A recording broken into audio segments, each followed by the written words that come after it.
How are you guys doing on this weekend? How are you guys doing on the weekend?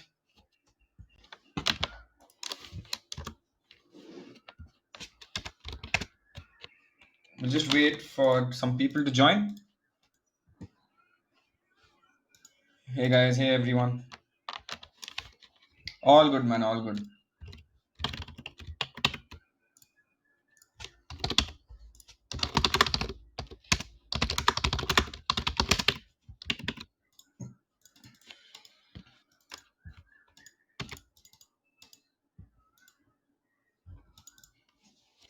How's your weekend, guys? All going well? I was watching this Family Man. Thought I'd catch up on some sitcoms. So I was just watching Family Man. It's hilarious, to be honest. It's too funny. So I'm watching that only right now. But it's very funny.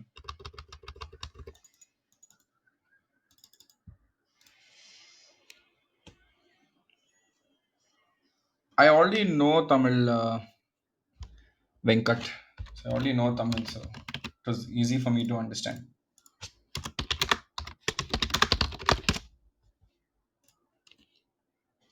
Just wait for everyone to join in. I think Rohit and then the India Hemp founders are here. Hi, Shanks. Hi, hi. I think I took Harshit. Sorry, I think I took you by mistake. Misclick. Hi Shanks, how are you? Excited to be on the Shank Tank How are episode. you guys? What are you guys doing on the weekend? The weekend's good. Weekends are always good. Monday to Friday is usually spent learning about the business, but then Saturday, Sunday is spent like learning about so many other things. Right? So it's fun. But there's literally no Sundays, no, no weekends. In fact, actually, if you actually think about it, Why? when you're Yeah, there's no concept of weekend or weekday, especially with remote work. It's literally like all day of the week. tell me about it. Tell me about it. Okay, just give me one sec, guys. Yeah, sure.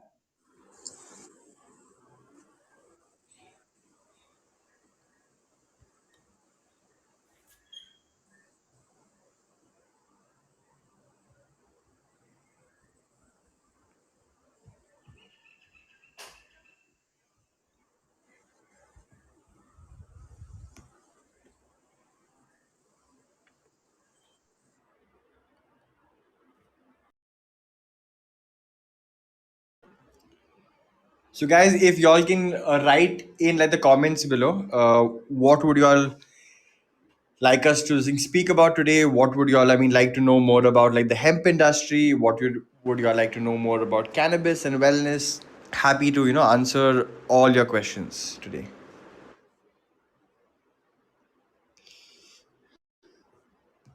Yeah, sorry, just back. Awesome. We'll start in 1 more minute. Okay, we'll start in 1 more minute. 6 5. I usually like to wait. I feel like a teacher sometimes, right? Usually like to wait for minutes before I actually begin. Main reason is I don't want somebody people will come late and they'll be like, "Oh shit, the session has started. This is so sad." Say hi to Abhinav. Abhinav's also come here. Hi, Abhinav. How are you doing? Very fine, very fine. How you guys doing? All Oh good. my God, Abhinav, your Hi, internet is Abhinav. GG. Sorry, Hi. Your Abhinav clearly. can you not hear me clearly? I can hear him, but slight muffle. Yeah, slight muffle. Muffle, muffle. I don't know why that's the case. Okay, awesome. I'm super excited for the session. Yeah, I just hopped on to give you guys a super notify so that my community also gets to know about this very interesting topic where you guys differentiate between hemp and a lot of its synonyms. Yeah, I think we're going to have a lot of questions and we're going to For end up sure. busting a lot of myths finally. I can already see so many people asking some of the most obvious questions. And just a side note disclaimer here: none of us on this panel promote any illegal substances. We only promote legal substances. That's why don't we address the elephant in the room already? Hemp, marijuana, cannabis. What's the difference? Aren't these all the same? Isn't what you guys work legal? That there's a small structure to everything. Don't just start off. Small structure. Mike is very serious. Firstly, I have to give backdrop as to why I've called Rohit and Lavina for this and why we're trying to educate this and not doing a typical Shank Tank episode, right? Uh, so, guys, for all the people who weren't there in the last episode, so Rohit, just to give you guys a context as well. So I do this thing every Sunday where for 1 hour I take a few people's startup ideas and then we talk about them, do some SWOT analysis, see whether it's good or bad, and we also engage the audience. Is my voice cracking? It sounds good to me. No, but Okay. everybody Usually on says Sunday. Yeah. Usually on okay. Sunday, my voice is always screwed up for some reason. I don't know why. Okay, either way. So what happened last time was there was someone who gave this idea of creating a hemp e-commerce business, right? And when that happened, I got that guy on stage, and firstly, it was not his idea, so he didn't know what he was talking about. Someone else gave the idea and ran away, and we had no idea what we were talking about with respect to hemp. Like, what was it, right? What does the industry look like, and where did this industry come from? Because now I'm seeing a lot of startups are coming in this space. A lot of funding has been happening in this space as well. So a lot of people were like, okay, you know what, can you we want more education on this. And then I remembered you guys and I said, is it okay if I get someone from this industry to talk about this? And everyone was super excited for that. So basically today's session is to understand this industry and to learn and get knowledge about this industry. So, firstly, I want to welcome Lavina and Rohit. Both are the co-founders of this hemp company called India Hemp Organics. Beautiful products, but again, I also have very less knowledge, so that is why I'm going to let the experts speak. So, first, I think Rohit, Lavina, you want to give a quick intro of yourself? Yeah, sure. So just to sort of not bore you guys, but both Rohit and I, we started IHO in short because it dates back to a personal story. And early on in 2017, when nobody even knew or was talking about medical cannabis, the legality around it, and there was very little noise around it, except of course the recreational angle, which everybody was acquainted with. So back then, I met with this very bad road accident, hopefully my first and last. And as that happened, I was also administered high doses of opioids and painkillers because I got 32 stitches across my face, etc.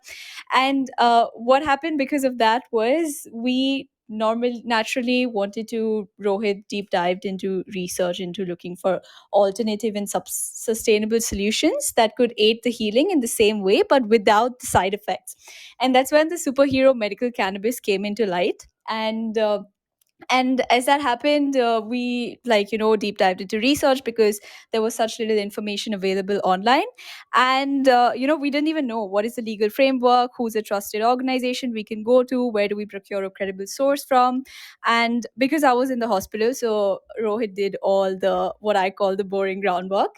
And when I finally got to administering the dose, this was an absolute game changer because um, the results we received were phenomenal. Of course, there was lack of clinical studies done, but then we did have a couple of benchmarkers to sort of validate, and I myself was a living witness. And you could see the pain and the inflammation being released. You could see how your mental health starts to change, and it was just superb. But then I think what happens is as soon as you personally go through something and something that's been slightly horrifying and you come out of it stronger, you have this moral obligation to share it with the world. And we also got super curious because we went through the first hand through the challenges of procuring it but also witnessing the efficacy. So we wanted to deep dive into how many people are in need of this and could actually benefit from it.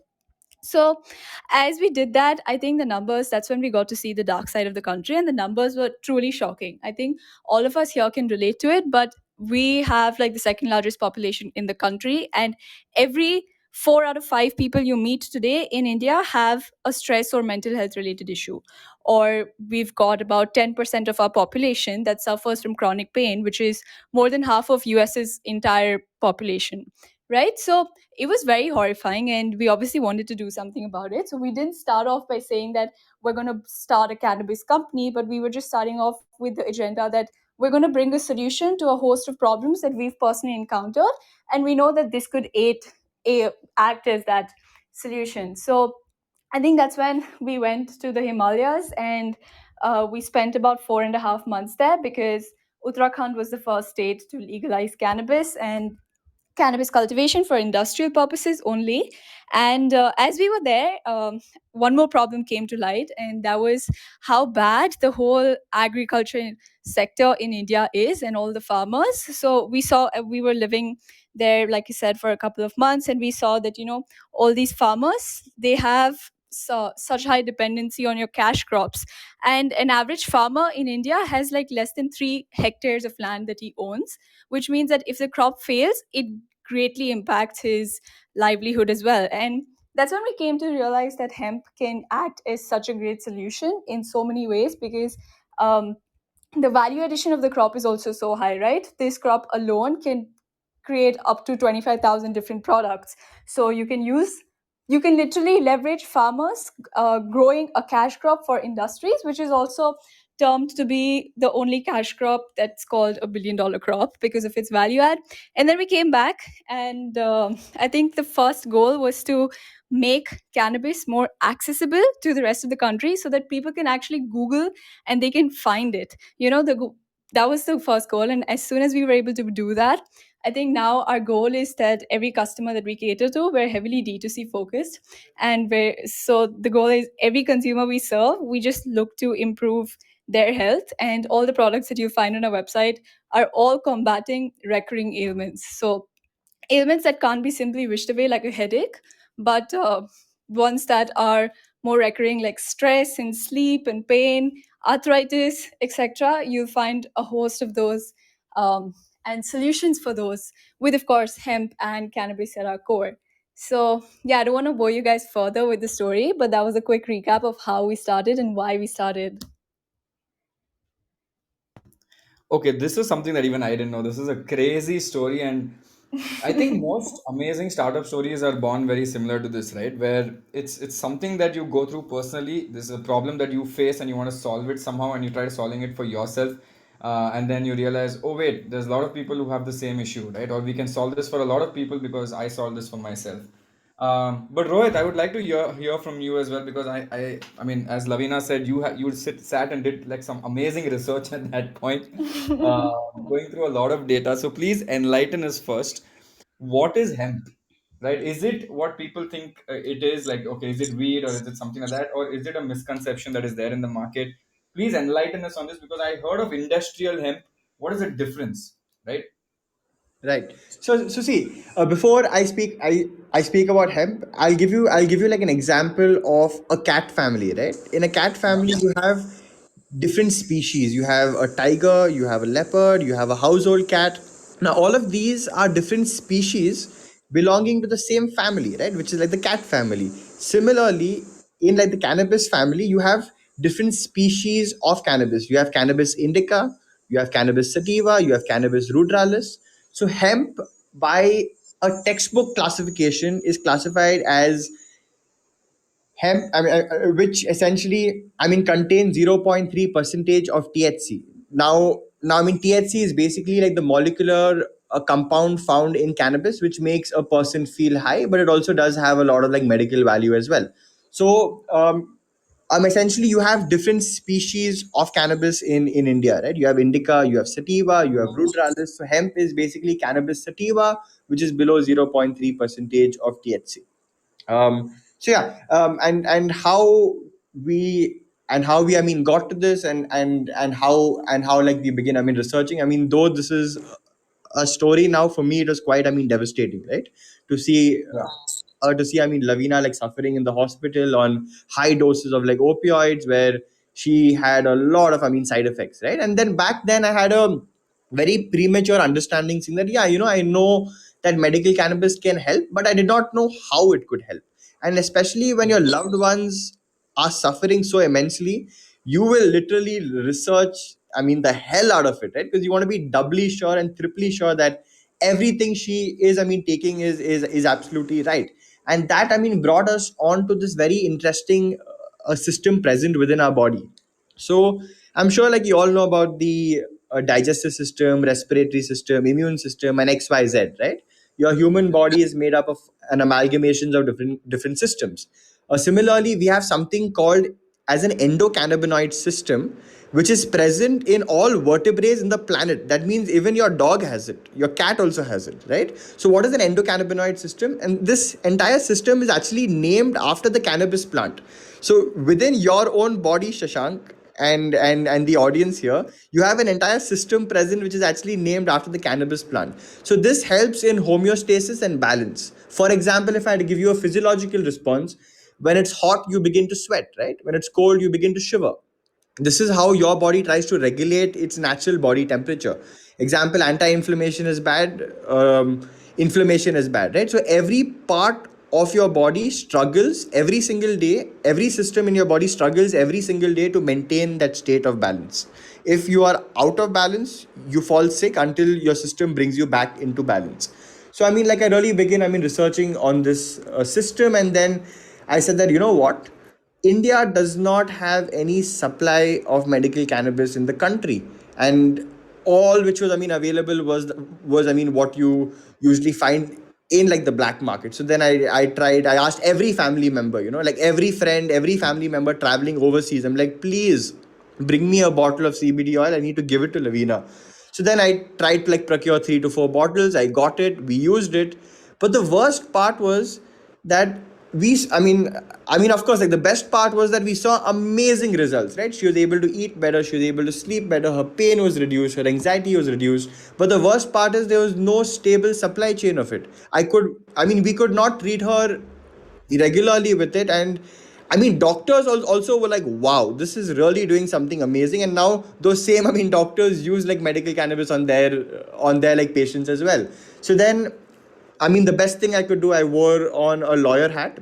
Back then, I mean, we didn't have money. I mean, we could not afford a lawyer, right? So I mean, wore, like, my lawyer hat on, and I actually read through the, gruesome NDPS Act, which is the Narcotic Drugs and Psychotropic Substances Act 1985, and the Drugs and Cosmetic Act, right? So I read through the entire act, word by word, line by line, piece by piece, law by law, clause by clause, right? And then I came to this very interesting realization. So, according to the NDPS Act, it says that the resin or the flower of the plant, which is termed as ganja or hashish or charas, that is banned, right? But in fine text, the act actually exempted the leaves and the seeds. And that just lit like a eureka bulb in my head, saying that, whoa, the leaves and seeds of the plant are I mean, exempted. And that just really lit something up, where I could not sleep for like 3 days after that, right? Because I'm like, what can I do with the seeds, what can I do with the leaves? So with the seeds we make our food products, which is the hemp protein powder, hemp hearts, hemp seed oil. Using the leaves, now we thought, okay, where do we, I mean, our seeds are essentially procured from our farmer communities based in the foothills of the Himalayas. And our leaves, we thought, where do we procure cannabis leaves from? So then we realized that in most of these bhang producing states, example, Uttar Pradesh, Rajasthan, Bihar, Madhya Pradesh, all of these, and again, not a lot of people know this, but in all of these bhang producing states, you actually have, like, government authorized hemp like collection centers, where like the excise department in all these states has their own collection of hemp leaves, which they then give out through, like, a legal tender. Then I'm like, wait, so a bhang shop uses these hemp leaves to make bhang. Can I use the same hemp leaves, do an alcohol extraction process, do an ethanol extraction process, and try and extract cannabinoids from them? So that, I mean, like, I began, like, a research on that, and then I found out the machinery, I found out the, I mean, technique, the procedures, and then we started extracting cannabinoids from the cannabis leaves in collaboration with, like, the government of MP, Madhya Pradesh. And that's how we started researching with our medical range. And so far I've seen a great result with it. I mean, we treat grandmothers with arthritis to 90-year-old patients that have been on sleeping pills for about 20 years, have completely shifted.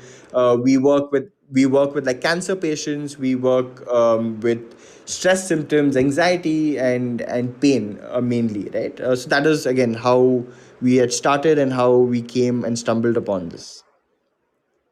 And I'll tell you a fun fact.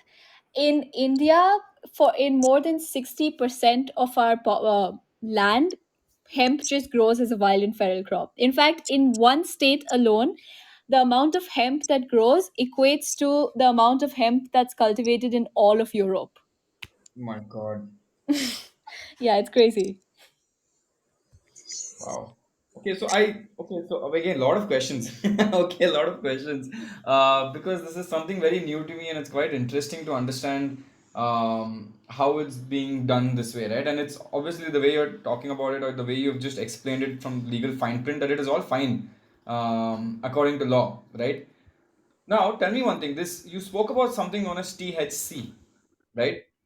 And you said that the THC is only 0.3% compared to all the others. Now, if you compare it to the other ones that you mentioned, right? If the typical hashish or the typical ganja that people talk about, what is the THC levels usually there, right? Which you said, it stimulates this feeling of getting high. So, what is the usual normal levels of THC there? So see, I mean, if you look at this thing plant, right? So now, shanks, anything you eat, right? Be it a fruit, vegetable, watermelon, pumpkin, banana, everything has been bred. Everything has been Correct. bred, right? And you breed for what? You breed for a particular outcome, right? Similarly, Hmm. in hemp you can either breed for fiber, you can either breed for high yield of seed production, you can either breed for high CBD content, or you can breed for high THC content. So usually Understood. plants which give you ganja charas are usually bred for high THC output, right? And they are more for, I mean, recreational uses and recreational Correct. purposes. So And that what is about how hemp? it works. Yeah. And what about hemp? Hemp is made for what basically? I know THC is 0.3, but Correct. what is it bred mostly for? Hemp. Leaves. So see hemp. So now the applications of hemp are numerous, right? There have been 50,000 recorded uses of hemp. That means that either I can use the hemp herds and make hempcrete. So hempcrete is basically concrete materials, which is a carbon negative block, and this carbon negative block can build sustainable homes as well. So I can build an entire house from hemp. Or like there is this bridge in the south of France which is about 1500 years old, made out of hemp. Right, I can use it for making a car. Henry Ford, the first car he ever made in his life was a hemp car which ran on hemp based fuel. Right. You can make cars, you can, and the best part about it, hemp is about 10 times stronger than steel. I think most of you all will not believe me, so you can just like Google the facts while I speak over here as well. I mean, to just like please you. So you can use it to make graphene, you can use it to make clothes, you can make bed sheets with it, you can make paints, you can make bricks, you can make cars, and in fact, BMW and Mercedes Benz have started using hemp in their interior of like the car panels, because hemp is way lighter and much more this thing stronger than even like fiberglass as well. Wow.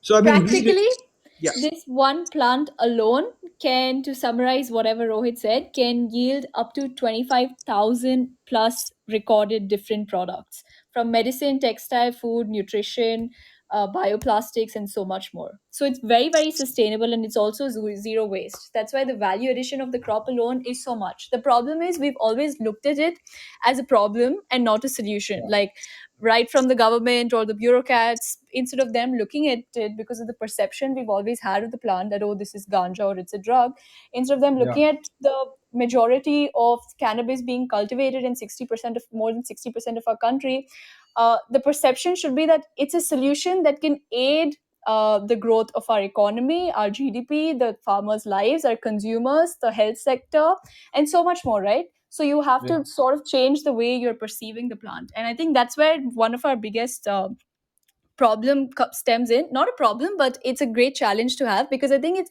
much easier to learn something new versus to change the perception that has been carried forward for a long time.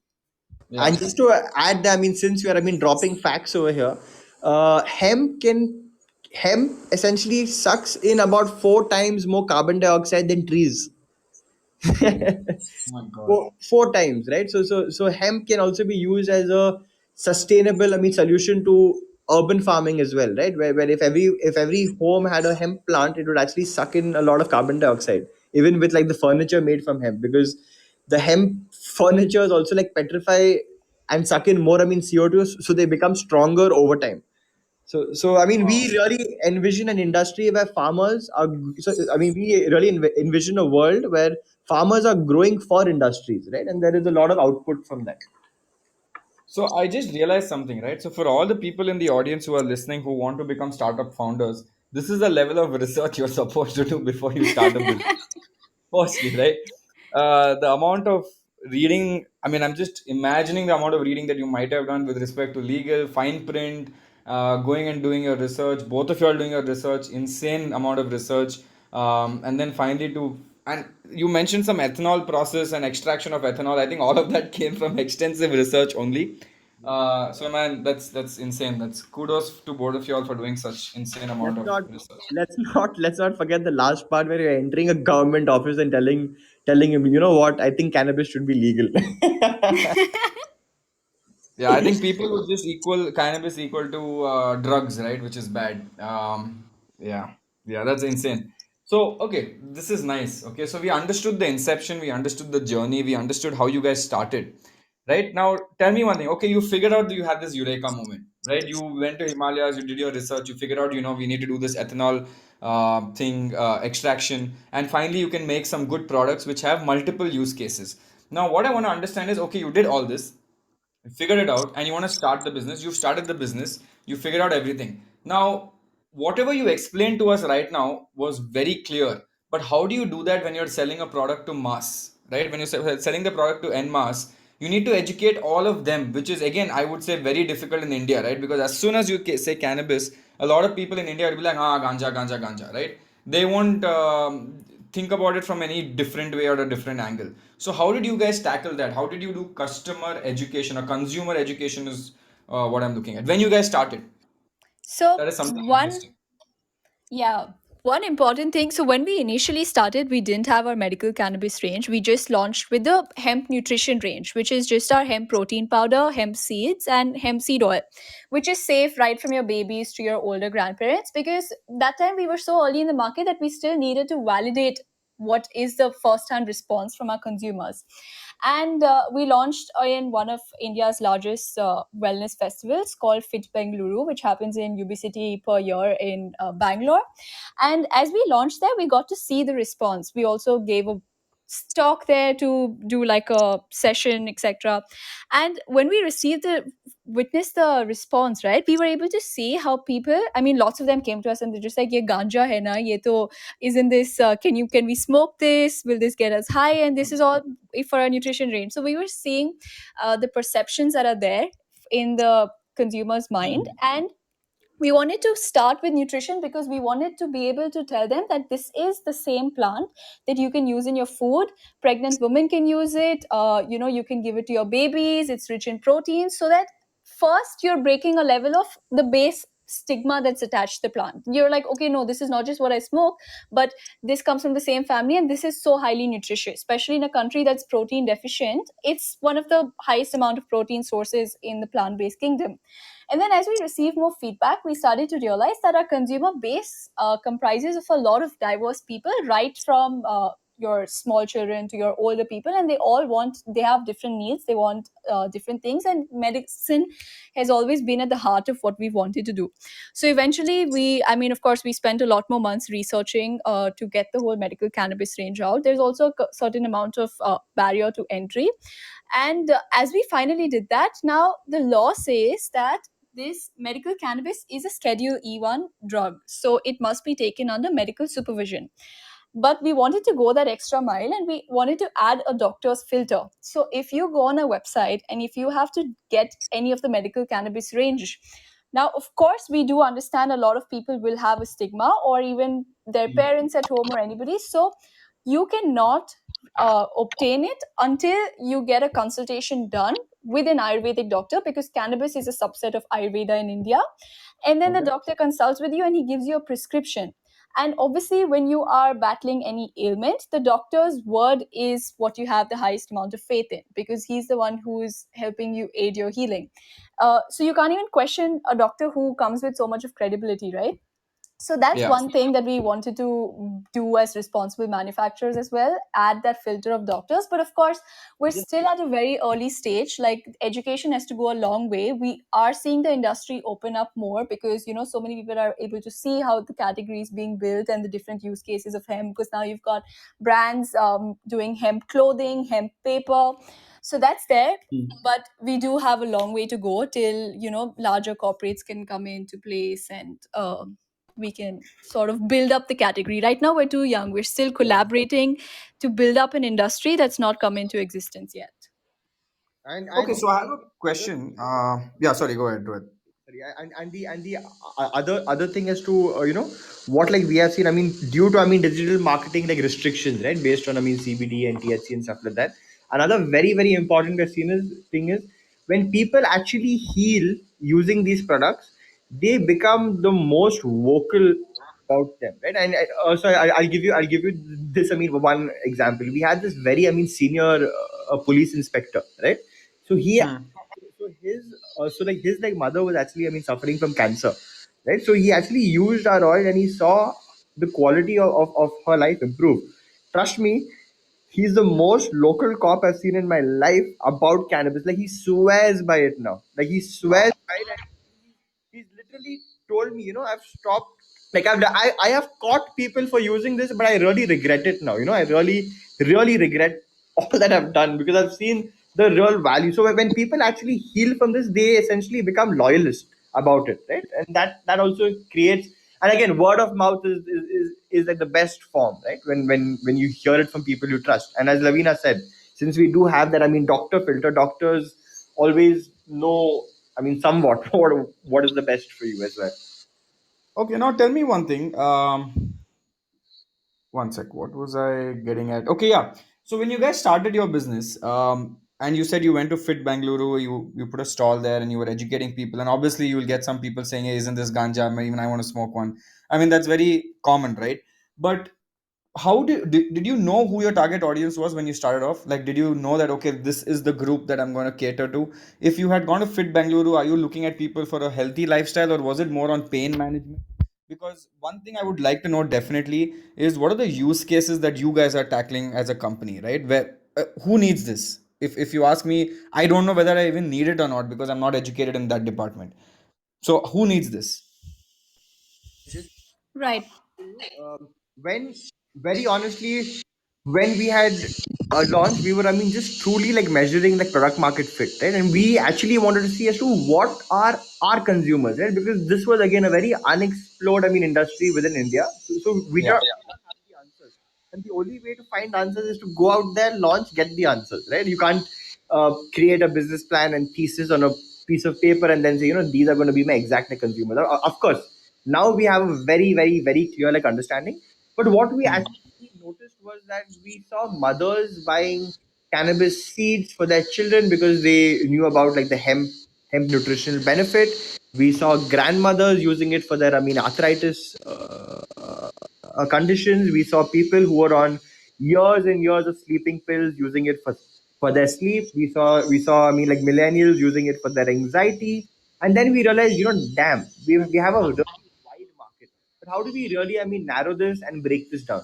So if you see what we will be actually doing soon is we will be like following a house of brand strategy, right? Because if you try and be a brand for all, you become a brand for nobody, right? No matter how many products you have in that, right? You can't cater to all the audiences. So now we have really broken down our brands, and each brand will be hyper focused on targeting a certain sector of the audience. And again, the big market we are after is mainly like millennials as well, because they are the people that also like buy for their parents, number one, and they also have the highest disposable income. I think last when I checked, 70% of India's annual income comes from like millennials. So you guys have the power. Wow. So I'm just on your website, right? And I can see that immediately I can see the first few things is with respect to say pain relief, sleep well. There's also stress buster, which I'm obviously assuming it's catering to the younger audience. Then you also have skincare and arthritis. How does skincare work here? I mean, I'm curious because it's yes, it is there in the pain management, which is arthritis. It is also there for I'll say well-being, right, which is pain relief, and there's also in skincare. So I'm just fascinated because I feel that there's now a lot of use cases that this can go on to, right? Yeah, so if you look at skincare now, medical cannabis in skincare, or if you look at the CBD skincare market in overseas, it's huge. Like you will see brands like Body Shop as well, also that are now launching CBD based skincare because the use cases are such that it's not just like your regular skincare treatment, but it's also dermatologically tested and proven to battle chronic skin ailments like inflammation effect on your sebocytes and skin cells and your eczema, psoriasis, which are on the extreme end of the spectrum, apart from your day-to-day use cases such as mild acne and rashes as well.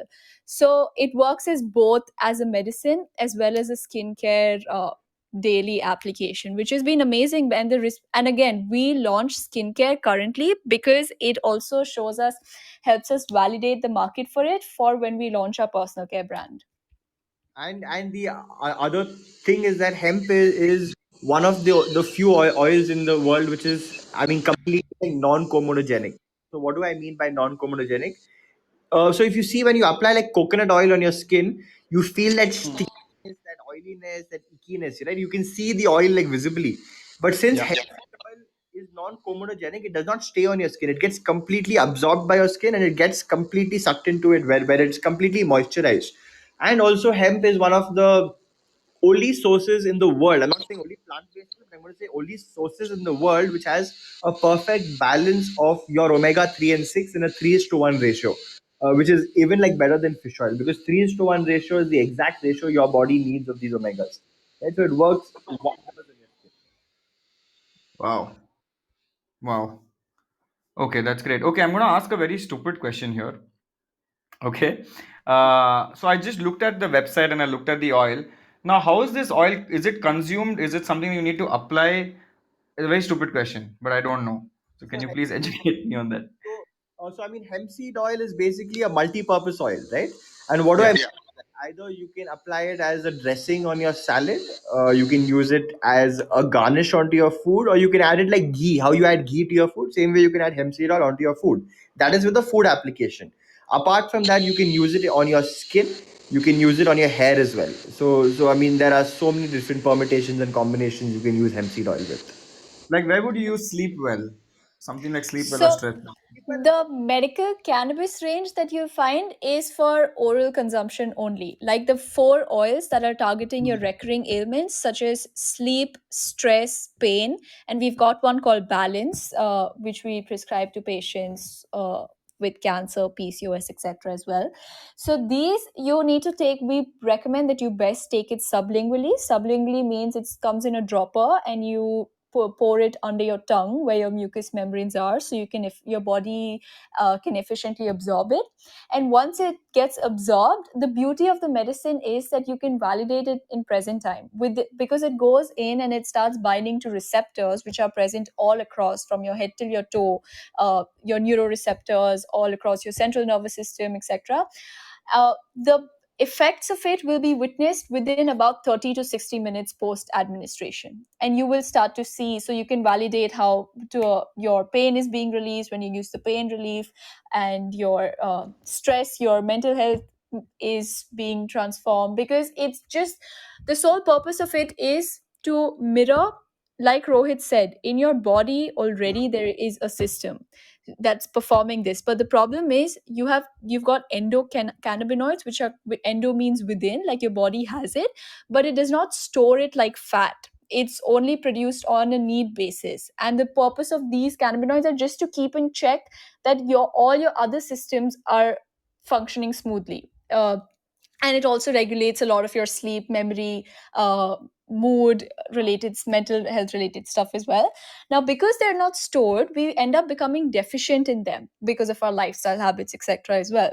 So just like when you lack immunity, what do? You start eating immune rich foods, right? Like whatever people say help aid immunity. Same way, you derive these cannabinoids from plants like cannabis, which are called phytocannabinoids, that just mirror the functioning of what your body already has. Yeah. So the science behind it is awesome because every mammal's physiology is designed to benefit from it. And Shanks, just to add there, right? So see, we don't work on symptoms. We hate working on the sick symptoms, right? Because the way I look again, I don't, I mean, disregard allopathy medications. I believe every stream of like medicine has its place. Allopathy definitely has its place. Ayurveda has its place. Homeopathy has its place and stuff like that. But the whole thing is when you're working only on symptoms, it's like putting a bandage on a never-ending waterfall. By some miracle, you might stop that waterfall for some time. But what happens is you have more streams flowing out, and those are nothing but your side effects. So then you need more pills to combat those side effects, and then you're on a perpetual loop, right?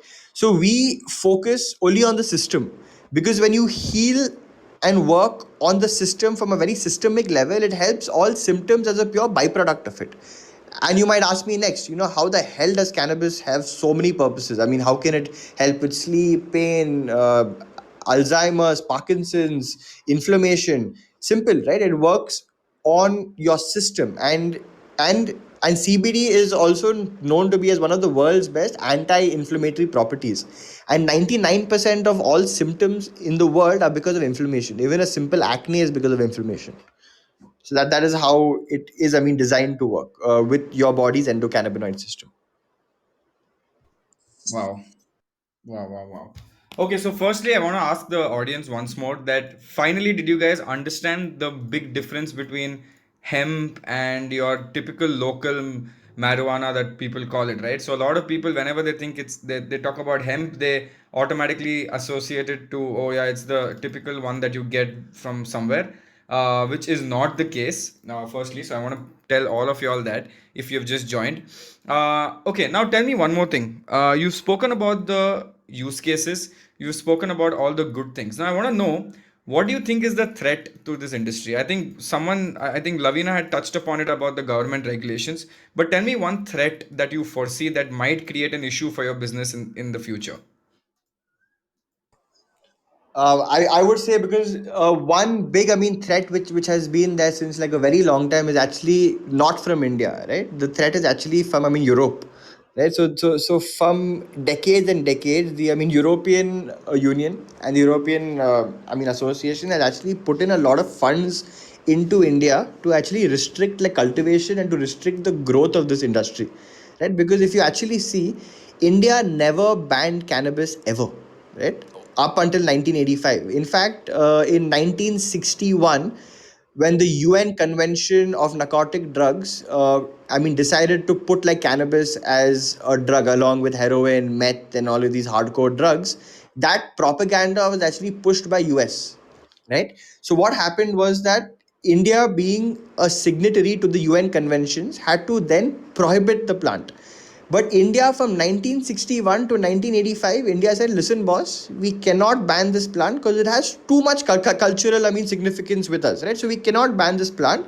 And even if we have to ban this plant, it will literally take us 24 years. So from 1961 to 1985, it took India, and then in 1985, under the, I mean, Rajiv Gandhi rule, India then set up the NDPS Act, which then banned parts of the plant, not even the entire plant, right? So now what is happening is that during such time, a lot of countries came into India. They took our genetics, they took our mother strains, and they went abroad, right? They went abroad. If you see, every cannabis strain in the world, I'm saying, is actually like a lineage of either India, Afghanistan, or Pakistan, right? And in India and Afghanistan are both banned.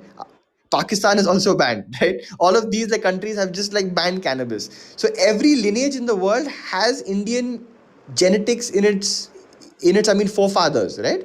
So what happened was they came here, they took our genetics, they went back there, they breeded it, they mass propagated it, and they made it into $1 billion industry. I mean, now it's a $45 billion industry, Shanks. And in India, it's barely a 10 crore industry. Like it's barely a 10 crore industry today, right? So where we are really emotional and where we really want to make a strong I mean, noise. We want to not just make an Indian brand, but we want to take India global, right? Because we see India adding a lot of, I mean, resources to the entire global supply chain. And I'll tell you another very interesting fact. Our neighbors, China, own close to about 40% of the global hemp market. And China never invests in research, but Chinese have put in an enormous amount of research into hemp because they have seen the output of it. India contributes only 0.0000001% to the global hemp market today. Right? So the Wow. biggest threat I see is actually not from India, because India, I mean, recently when the World Health Organization had, I mean, recommended hemp to be removed from like the UN conventions, India on a public podium voted yes. This happened very recently. This happened a few months back. So India on a global stage voted yes to remove cannabis from a Schedule 1 drug, right? And this happened globally. So the threat we are seeing is actually not from India, but is actually from these international countries putting in money into India to, I mean, restrict like the cultivation of this. And again, there is also like a theory that the best of the hash is actually exported to, I mean, Amsterdam as well from India. So I mean, Yeah. there's a lot of hoo-ha going on here, but we are very strong in our, I mean, opinions that we will have to put India on the global map. And I mean, by all means, because India, I mean, deserves to be there. Our I mean, farmers, I mean, deserve to live a great life, and definitely should participate in this billion-dollar industry. And are you seeing this happening? Because I think the production line, as you mentioned, is in Uttar Pradesh right now, right? Can you do it somewhere else in any part of India, or is it only stuck to one area? So I'll tell you how this works, right? So you have the, I mean, center, and you have the state, correct? Yeah. The center has been very clear. The center has said that, listen, to all you states, we will give you the power, we will give you the autonomy to create your own cannabis cultivation laws or research laws. Right? The state said we will not interfere. Right? So now every state has like the liberty to set up its own research projects. I mean, sorry, to set up its own research policy and its own cultivation policy. So Uttarakhand was actually the, I mean, first state in like the country which took the bold move to set up its own cultivation policy. Then we have states like Madhya Pradesh and Uttar Pradesh which have its own research, which has its own, I mean, research policy. So from a very broad view, the center will not like button. It gives the option to every state to frame its own policy, in which we are working very hard in the state of like Karnataka. In fact, last month we had a meeting with like the excise commissioner, right, of setting up, because I am very strong i- in like my opinion that we should not have any sort of cultivation policy yet until we do like a proper research policy. Because if we don't do research, we will not know what type of policies to essentially frame. Because the 0.3 percentage policy is a horrible policy. Why? Because it's a cut, copy and paste out of a western policy and a western norm, right? And they did a 0.3 percentage policy to make the barrier of entry very low, sorry, very high, right? Because then you only have to use regulated and approved seeds, right? And those seeds you can only get from the, I mean, players who are doing the, I mean, breeding project, right? So we are not in I mean, agreement with the 0.3 percentage policy. And the whole thing is that once we do like a private public partnership with a research institute, the government itself will understand that, 0.3 percentage policy nahi chalega. Matlab, it won't be all right in this, I mean, country, right? Because all wild cannabis you see all across India are well above 0.3 percentage. So I mean, we are also working on building a seed bank within India, and today we have, I mean, close to about 100 different varieties and accessions from all across India. My God, that's insane. So what I'm looking at is it's not only education to our customers in India, but it's also educating a lot of people in the government as well, right?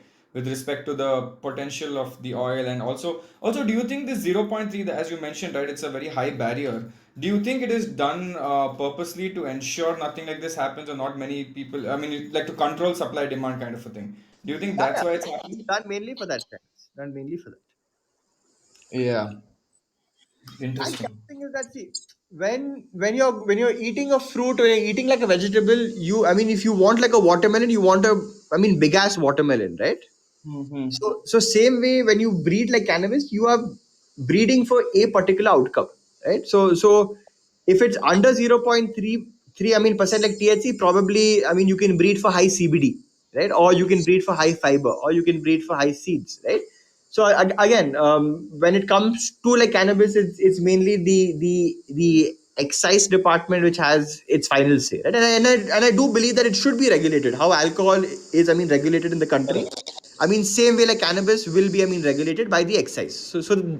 That's good. I mean, they are, I mean, opening up. And then when we had a meeting with the excise commissioner, they were very bullish on us doing like a research project with a, a government research college, right, to essentially like validate the entire, I mean, study. So I think it's very interesting times. A lot more states want to legalize it, and when one state legalizes it and another one does, it creates some sort of domino effect, right, where every state thinks that, oh, and when you're speaking with like the government, you can't say, cannabis is good, it'll help like the consumers.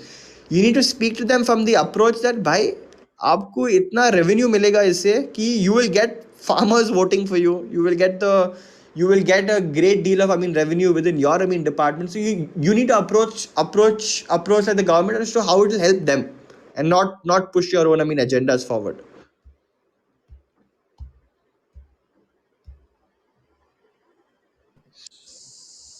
Yeah, essentially, I think to summarize, you look at the whole industry from three angles. One is, of course, consumer awareness that needs to grow. Number two is research in the whole medical front, because right now cannabis is adopted under the Ayurvedic wing. So we need to be able to give it scientific credibility before it can really pick up as a social movement. So the whole story of cannabis is complete. And the third level is, of course, the policy level, because that would allow us to be able to cultivate hemp and cannabis at scale. And Shanks, like the other thing is that the the Ayurveda industry, I think I'm, I mean, not too sure, but it's like a 150 $200, sorry, $200 billion industry, right? Just Ayurveda, right? So India actually has about 192 classical formulations already using cannabis in it, which most people don't know, right? So our, I mean, synergy, I mean, what, I mean, we are seeing is by taking in ancient knowledge, ancient Ayurveda, but by essentially backing it up also with like modern science, and then, I mean, essentially presenting a like product which is meant for like global demand and not just for India. Got it. Got it. Got it. Okay, I think that's some insane amount of information, guys. Firstly, so I don't want to take much more of your time. So what we usually do towards the end of the session is we take a few questions. So we take a few people on stage and they can ask questions with respect to the current thing that we are discussing right now. So okay, so guys, whoever wants to ask a question related to this or related to anything related to how they run a startup or how startups are done, you can request to speak, and we will take a few people on stage. Just Who? one plug here, Shanks. I mean, this thing plug here just because I love like the Avalon. I mean, the entire Avalon and scenes, the community, and I love the audience. I think they've been very, very interactive. So I mean, we want to give a giveaway, and we want to give, I mean, three, I mean, lucky winners free products from our side for the scenes and Avalon community. Okay, that is very generous and very sweet by you guys. That's damn cool. Okay, so then what? They reach out to you on your Instagram page, and then if they win, like, do they reach out to you on the Instagram page? Because we sadly They haven't just built have to a like feature message to us reach on out. Instagram saying scenes. That's it. Perfect. Okay, this is now exciting, man. Okay, I think I should get a lot of brands now, dude, with the same feature. This is a great idea. Okay, chalo. This is brilliant. Now, audience is also happy. I'm also happy. Everyone's happy now. Okay, cool. Okay, what is your Insta ID? Some people are asking, so you can tell them your Insta India ID Hemp and your Organics. website. India Hemp Meanwhile, India Organics. I'll Hemp just take people Organics. in. Sorry, can you repeat that, or can you put the link below or something like that? I'll just take people on stage till then. Yeah, I did that. Perfect. Perfect. Perfect. Very interesting, man. Audience, are you happy with the very generous from the team? Okay, I've asked for a few people to come on stage. I'll just wait for them.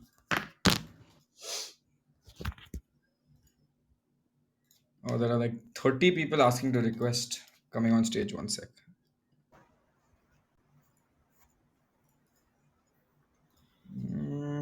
Okay. Guys, any questions related to this, related to startups, you can shoot it here. I'm going to just take people on stage. Best question. Best question. gets a free product. Chalo, done. I think I have enough people on stage. Okay, awesome. Chalo, one by one, guys. You know the rule. We're all civil people, so we will not talk over each other. We will take this one by one and we'll take the questions. Okay, go, guys, one by one. So I'm so happy to be here, Shashank, Loveena and Rohit. Oh my God, I can't even believe that I am here on the stage. Thank you, thank you. So So my introduce question, yourselves once. my name is Siddharth Singh, and I'm from a very rural town in Rajasthan, and I'm an Okay. entrepreneurish guy. And Okay. I've Learned a lot been today. I've been interested in the hemp industry. So, Okay. and you have done something very out of the box. You have uh, bring revolutionary change in the hemp industry for India.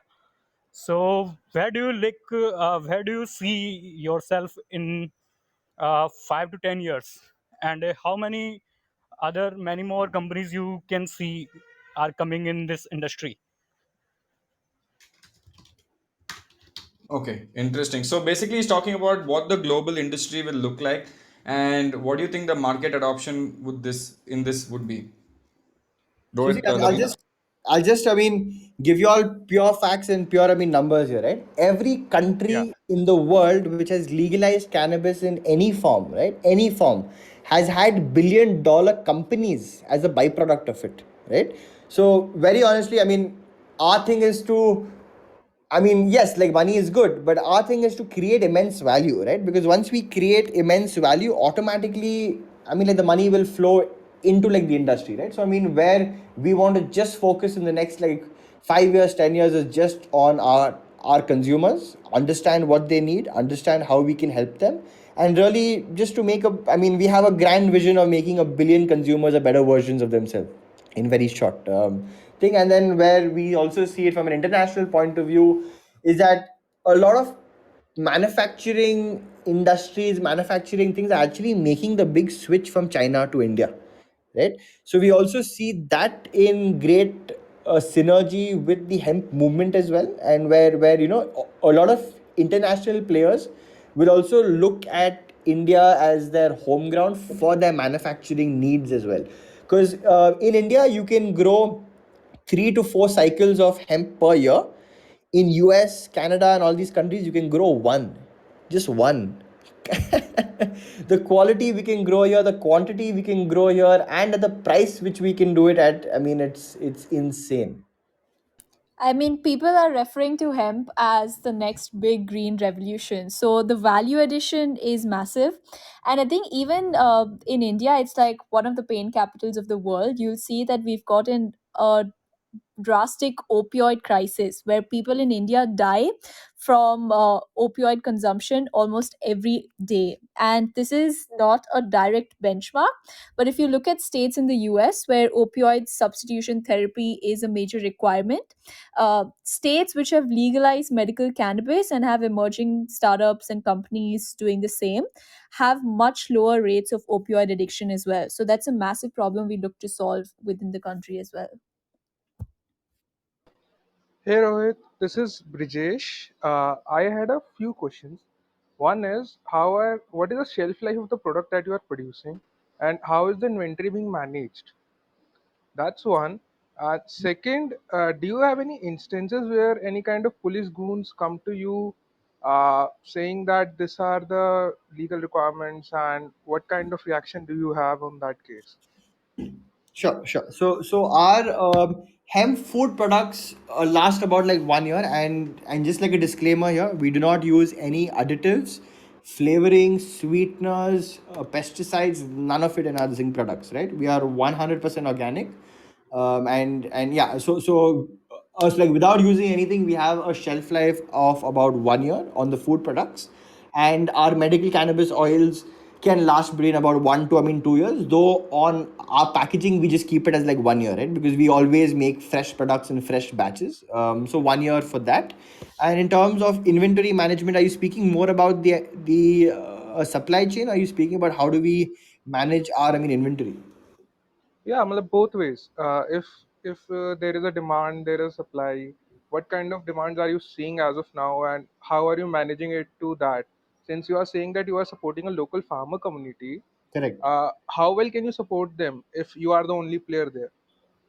So see, I mean, the whole thing is that, I mean, the whole like point of this, I mean, discussion is that we don't want to be like the only this thing player, right? We want more, I mean, this thing players to also enter in the industry. And a small, I mean, this thing plug here is that we also do like white labeling, and we also do like contract manufacturing for other this thing small hemp companies who want to enter the space, right? Because we want this entire industry to grow, and instead of playing in a very small pie, we want to grow the pie together, right? So with respect to the, I mean, supply chain, is that now if you see in all of these remote mountain villages like the Himalayas and Uttarakhand, Himachal Pradesh, in all of these high altitude mountains, there is not a lot of cash crops which can perform there, right? And what do I mean by that is that farmers cannot monetize on the plants they grow there as much, right? Because it's very cold and it's high altitude. So for the first time in India, right, and this has, I mean, never happened before, but we are finally able to create some sort of monetization, this is strategy for the farmers present in such remote villages, where they are able to make some sort of, I mean, livelihood by just selling hemp seeds, right? And if you see, every farmer over there has been growing hemp since their ancestral times. Their, I mean, grandmothers used to make bhang chutney. They used to use hemp as like a local, I mean, delicacy over there. And the best part is that hemp is a very easy and versatile crop to grow. Like, you literally throw a seed, you don't need to water it, you don't need to put any pesticides, it just grows automatically. Hence it's called a weed, right? I mean, what is a weed? It just grows on its own. So I mean, that is where we want to aid our farmers. And of course, with more, with the industry becoming bigger, with more, I mean, players entering into this, with more other industries, be it your steel industry, your construction industry, your biodiesels industry, all looking at hemp, that will just improve the value for hemp as well, and also inversely help like the farmers. I hope I answered your question there. Yeah, sure. So if we take it to an extreme, can we grow hemp in Ladakh side area, which is a dry desert? So Ladakh, see, again, the you can grow hemp mostly anywhere, but I mean, Ladakh, yes, but not every single place, right? I mean, not in snow and stuff like that as well. But it will be able to grow um, in most places. I mean, it grows in about 60 to about 70% of India, anyways. Okay, nice. The last one was, do you have any kind of police encounters recently? Oh, sorry, Since there is, I mean, answer that. So no, man, I mean, obviously, we had to work very closely with like the government. We had to, I mean, inform them about what we are doing, and they've been very, I mean, open with the idea, and they also see what's happening in the world, right? So up until now, I mean, um, and I hope not in the future that we will not have any such, I mean, encounters, because we are not doing anything illegal. We are doing everything by the law. We're doing everything by the books, and we will never do or indulge in any recreational practices until and unless the, I mean, laws change for that. So yeah, so we are. that was just, I sorry. So I just asked it because I know someone who owns a liquor store. So police usually bullies them and ask for like those monthly payments, just to let that store run on a regular basis. But we are not. So We are not. that's the. See, Hmm. alcohol is again, I mean, recreational. Correct. You drink Hmm. alcohol to get high. Correct. Hmm. We're not in that business. We deal and retail only in Ayurvedic proprietary medicines. By law, we are a proper medicine. We do not deal in, I mean, recreational and things like that. So we don't have any sort of, I mean, conflict there with that part of things. Okay. Dude, it's like Thank you saying so you're much. going to a medical store and you're actually banning a medical store, and the cops are like, just to run this medical store, please give me some money. Yeah, exactly. Hi, Okay.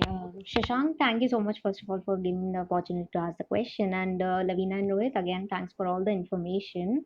My question is that since you said that you will be mostly focusing on the medicine side of it, and rather than first, going purely nutritional or in the beauty industry, the pharmaceutical industry, it's just so aggressive and just so brutal.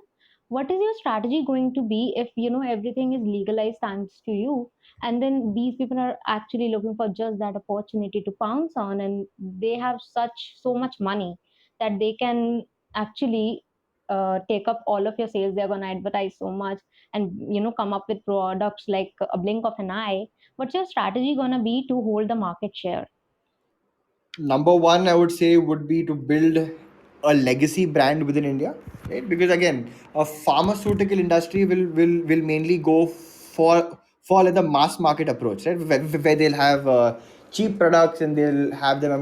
I mean, dispensed through doctor system and stuff like that. Yes, that will be like one of our verticals, but where we are really focused on is to really build a brand, right? Because a brand and a story and a great narrative can also be a great like moat, and content is honestly a very strong moat for us.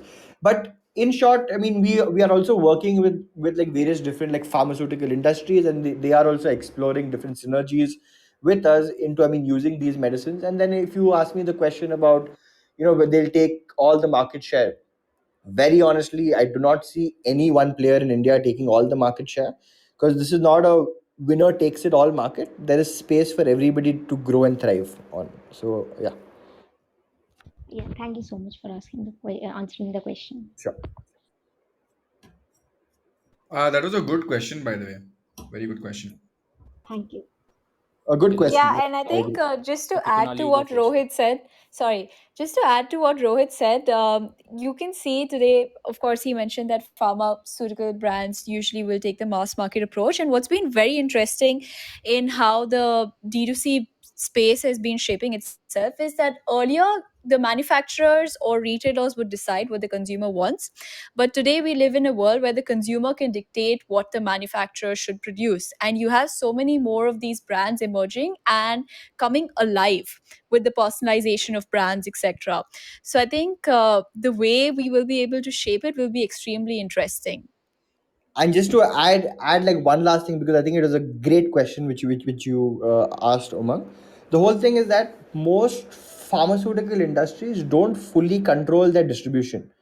They rely on doctors, right? And what happens is, one, for the same product, another like competitor will undercut and give it at a higher margin to the doctor will just switch the switching cost for the doctor is very easy, right? Because he will obviously take like a product which gives him more profit. So a lot of these like pharmaceutical industries are constantly undercutting each other, constantly giving doctors more kakame, and who like benefits the most from all of their undercutting? The doctors, right? So where we are really focused is to build our own distribution. Number one is to build is to interact with our own like consumers, because the feedback loop when you are speaking to your own consumers is a lot shorter, right? You don't have a long feedback loop. And as a brand, as a new player in the industry, you need to have, and you need to work on making your feedback loop as short as possible, right? Because then you can constantly reiterate and constantly innovate, right? But what happens when you have a third party selling your existing product? You have a very long feedback loop, and it's not your own distribution. So that is where I see us doing things very differently.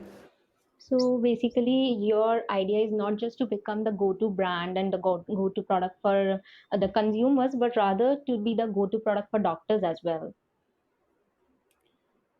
That will just be like a byproduct of like the brand building, right? If the doctors know about us, they will like come to us. So yeah, that'll just be like a byproduct of it. Okay, thank you so much. Okay, so my question is, how did you raise capital? Did you bootstrap your business, or you find it a capital investor? So far, we have been like bootstrapped. Though we have several like VCs in the space very interested. For us it was to just for a year and a half now, we've just been insanely obsessed with our consumers, right? So honestly, we have not had the time to look at who to raise money, because see, there's two aspects to like a business. One is valuation, the other is value creation, right? So initially, we just wanted to be in the value creation stage, where we just add a lot of value to our consumers first, and that was the most important thing, right? Yeah, so up until now we have been like bootstrapped, though we are raising some amount of funds now, because we have achieved our product market fit. Because the way a company runs in 0 to 1 is completely different from 1 to 10 and from 10 to 100, right? So we have reached the, I mean, 0 to 1 stage. We feel that we have a great product market fit, amazing retention, right? So now we are more focused on the 1 to 10 leap. Also, in what kind of industries these VCs are in, which are interested in your business? Healthcare, D2C, pharmaceutical, players also very interestingly looking at us. I mean, a wide spectrum. Also, I'm interested in the part where you said there are a lot of products which can be built from hemp, and hemp does help in reducing carbon emissions more than regular plants. So, what kind of products will you sell if you try in future? Try to Hempcrete, enter such market in future. hempcrete. Hempcrete. Yeah, Also, I was researching in the background. I was searching what kind of products there are in the market. I saw furniture, books, a lot of things. paper, everything. So many things you can make with hemp. I mean, the world's first paper was actually made from hemp. The Wow. Christopher Columbus, when he sailed across all those oceans, he used a hemp sail to sail across them. Also, one last question. Last year, you saw a lot of Bollywood drama regarding cannabis, the drug, and all. So, narrative regarding cannabis in India has been set very taboo. Right. I think that That just whole boosted us. media, that was actually good because any conversation is good conversation, right? It actually helped spark awareness.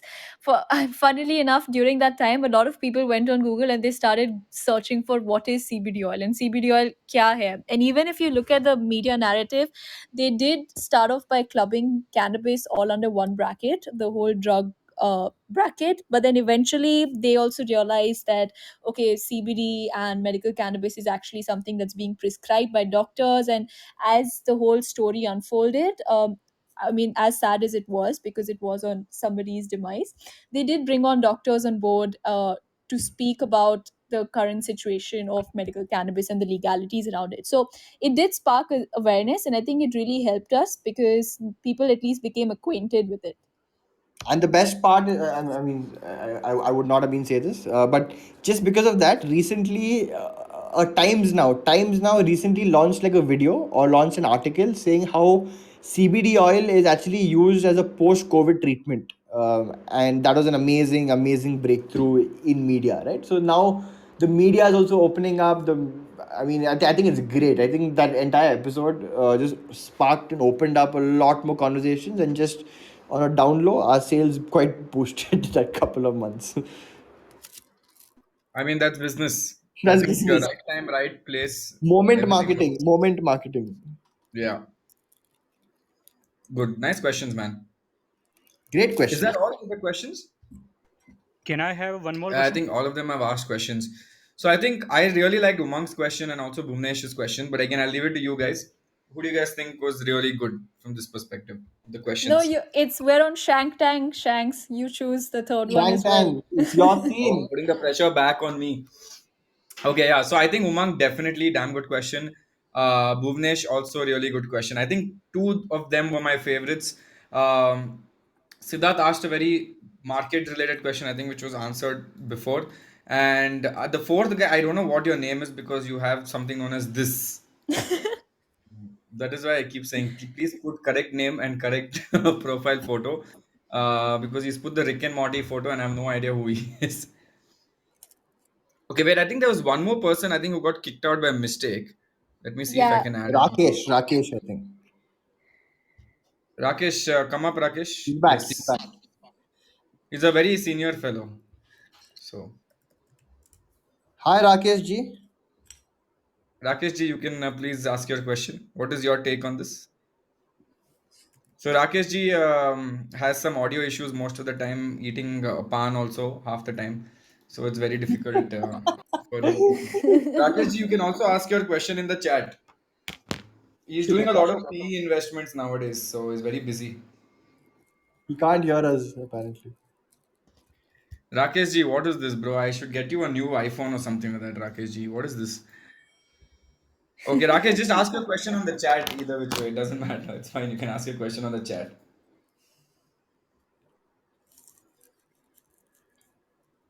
Okay, He no idea. seems to be famous amidst your community.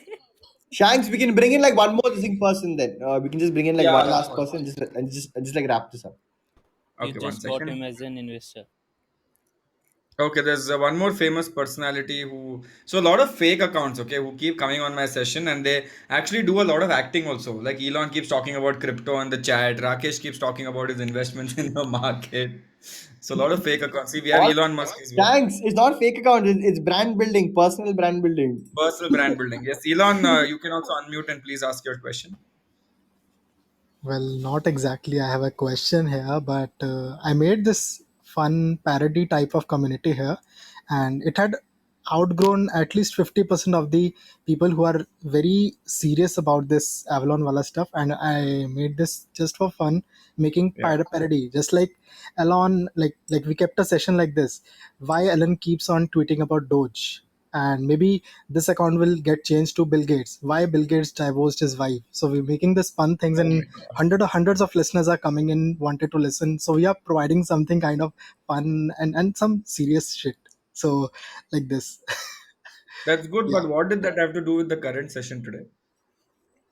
Current session like low data asked me, so like he's conducting some session. I don't know about that thing. Bro, I'm Yeah, talking about the current session, bro. अभी का जो session है, free का advertisement कर रहा है. Nice, bro. Elon, I think you I have to just go I focus. just thought I Go came with tweet, my go real tweet, bro. ID. You go tweet. You have to go tweet. Well, yeah, I'll. Okay. That was very weird. Okay, I think, okay, I got one more guy called Ojas. So this guy is a very interesting guy. So Ojas, you want to ask your question? Sure, yeah. I just had this question again. I've actually missed most of the session, so don't judge if this is a question that someone already asked. I just wanted to kind of get your perspective on how you're perceiving viral marketing or guerrilla marketing for your brand, because this is a market which kind of, I feel like, can be exposed to that virality aspect. So I mean, we see our yeah. So I mean, we see ourselves as an alcohol company, right? And I'll tell you why, right? If you see most of like the alcohol companies, example, I mean, most of the alcoholic companies basically have surrogate products which they essentially market through those products. It can be a soda, it can be a bottle of water. So True. even in like the cannabis industry, our Trojan horse into like the market is basically our personal care products, right? Because through through I mean skincare products like you can I mean receive like a wider adoption for it. Number one, and the other thing is also that you can have like a wider reach on online and social media, because right now Facebook and Instagram they ban ads which have hemp or CBD in them. Right? So Yeah. I mean, guerrilla marketing, surrogate marketing, all of these are very common in this industry. Makes sense. Awesome. Thanks. No problem. Good question, Ojas. Okay, fine, Ojas. I'll give you one gift also because your display picture is very cute. So I will give you one. Okay, no, but your question was also good. So not because of No, that. good Don't think question. I'm Good biased. question. Good question. Yeah, it was a good question. Okay, guys. So wait, before I do anything else, firstly, did you guys get a lot of information today, and did you guys learn what hemp industry was? Firstly, main question of this entire session today was to understand this so that you guys can get educated, and obviously, if you're educated, you're Oh, a we have a smart lot of human being. yeses, Shanks. We have a lot of yeses.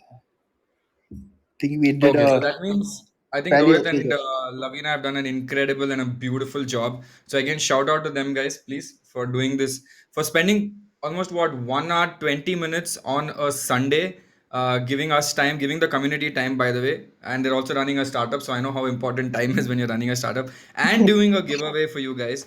So again, I think this is incredible what you guys are doing. I believe there's a massive opportunity here for the future, because I don't look at things from a 2 year timeline or a 5 year timeline, right? I'm like, will 25 years later, will this be a big industry and will it be there? Definitely both will be yes, right? It'll be there and it'll be a big industry at that point. So that's how I look at it. And I think you guys will be right on top at that point. Thanks, Thank Shanks. you. That means a Thanks. lot. Happy to be here, and I'm a big fan of the entire, I mean, scenes like community. I think you have an amazing audience. You have really smart people on this chat, and I think everyone was super engaged and asked brilliant questions today. So Yeah, I really think we in love should, with the scenes community. Rohit, you and I should start a medical cannabis thing on Yeah, scenes. we'll start a scenes on your scenes community now, because I think the, I mean, response and engagement has been really amazing, and want to help you guys out more and help everybody on their entrepreneurial journey as well. I think that would be great because I still believe there's a lot of education left which we can't cover obviously in 1 hour. Like if you're talking about pain management, how exactly do you do it? And there's a lot of question marks, right? How does it help? What do I do? Are there any side effects? It's just a lot of question. Oh, some people are asking, are you hiring as well? Right? So Yeah, this can we are actually be a hiring. We're hiring across all verticals. We're hiring interns. We're hiring employees. We're hiring, I mean, CXO roles across every single vertical. So please write to work@the rate India Hemp Organics, and please mention your job title or the job description you want to do, and don't write I am interested, please. Yeah, guys, if you're pitching to someone, I have taught you this very well. If you're pitching to someone, don't just message and say, Sir, please, I am interested. I join now tomorrow, right? Don't do something like that. Please tell why they need, why you need, I mean, why should they hire you? That is the main question. Nobody cares about, okay, you know what, I just want to get selected. You need to tell them, I can add value to your company because I am good at this, that, and this. And the best thing to do, okay, the best thing to do is to always give something out, right? Make a report on the hemp industry. That would really impress someone. Absolutely Understood? correct. I think you hit it on the nail. Yeah. Awesome. Again, I want to give a round of thanks to both Rohit and Lavina for coming here and giving a lot of time. Guys, can you put Rohit OP and Lavina OP in the chat? This is something that we do most of the times for people. But again, appreciate it, love it. And guys, whenever you're free, you should definitely go check their website out. See the products. I think what I also saw is that you guys have a lot of blog articles written for education also, right? Yeah. So I think you guys should definitely. I'm gonna start. I actually was reading half of it when I was doing the session as well, because whenever there's something that I don't understand, I get a little interested, right? And I want to understand what this is, because tomorrow if someone comes and talks to me about hemp, I don't want to look like an idiot and say, "Oh, ganja," no. So I also want to be smart. But No, Shank, again, thank you guys. for the, I Yeah. mean, curiosity, we'll extend a fourth gift your way. Oh, I would love that. Okay, awesome. So, guys, all the three people, Umang, Bhuvnesh, and Ojas, you guys just message them on their Instagram page, and I think they will ensure that you get some kind of a gift from Yeah, their side. all you have to say is scenes. Give us your email address. Give us your phone number, and that's it. We'll have them, I mean, sent across to your house. Simple enough, guys. Simple enough. Awesome. Yes. Again, thank you both of y'all. I've recorded this session. I'll be putting it out on Spotify and a few other places. But again, really, really glad that you guys were here. I enjoyed it and appreciated a lot. Yeah. Thank you, guys. Thank you both of y'all. See you guys. I'll Thank see you. all of y'all back at 10 o'clock. I have dual sessions today, so my Sunday is gone. But it's fine. Okay, so I'll see you back at 10 p.m. But again, Rohit and Lavina would love to catch up after this lockdown's over. We should definitely catch up again. Yeah? Yep. Yep. Awesome. Thank you, guys. Bye. Bye. Thanks.